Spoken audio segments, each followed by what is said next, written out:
નિશાંતભાઈ, નિષ્ફળ pre monsoon કામગીરી સામે હવે કોંગ્રેસ શું કરશે? પહેલા તો બંસી મારા ભાઈ સ્નેહલભાઈની પાર્ટીના એક વખાણ બિલકુલ કરવા માંગીશ ઓનર સંદેશના માધ્યમ દ્વારા.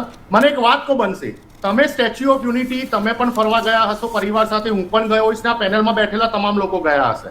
સ્ટેચ્યુ ઓફ યુનિટીના 5 કિલોમીટર રેડિયસના જે આરસીસી ના રોડ રસ્તા ને બમ્પર ને બધું ગટર વ્યવસ્થા બનાવ્યું છે, એ એવું બનાવ્યું છે કે ત્યાં જળબંબાકાર થાય, ત્યાં 5 ઇંચ 6 ઇંચથી વધારે વરસાદ થાય પણ ત્યાં ભૂવો ના પડે, ત્યાં જમીન સોફ્ટ ના હોય, ત્યાં કોઈ ભ્રષ્ટાચાર ના થયો હોય. કેમ?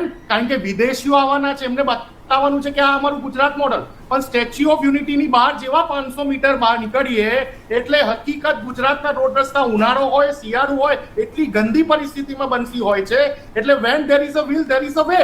પણ ભારતીય જનતા પાર્ટી ગુજરાતની 99.99% વસ્તી જે ગુજરાતમાં સ્ટેચ્યુ ઓફ યુનિટીના 5 કિલોમીટર રેડિયસની બહાર રહે છે, એમને સુવિધા આપવામાં નિષ્ફળ છે. કારણ કે પ્રી મોન્સૂન કામગીરી થતી જ નથી, ખાલી કાગળ ઉપર હોય છે, માત્ર કાગળ ઉપર. બીજી વાત, કમલમ જ્યાં જ્યાં ગુજરાતમાં આવ્યા હોય બંસી, સંદેશના માનનીય રિપોર્ટર શ્રીઓ બધા એટલા ઇન્ટેલિજન્ટ છે, તમારા કેમેરા પણ દુરુસ્ત છે અને તમે રિપોર્ટિંગ કરાવી શકો છો. એની આસપાસના વિસ્તારના રોડ રસ્તાની હાલત કેમ મજબૂત હોય છે એ પણ તમે ચેક કરાવી શકો છો. અને ત્રીજી વાત હું કરવા માંગુ છું, અરે ભાઈ તમે વારંવાર ડામરને પાણી સાથે સરખાવો છો, તો જે ગુજરાતમાં તમામ એરપોર્ટ બનેલા છે, જે એરપોર્ટના જે રોડ બનેલા છે, શું આરસીસી ના બનેલા છે? જી આવું છું નિશાંતભાઈ, આવું છું તમારી પાસે.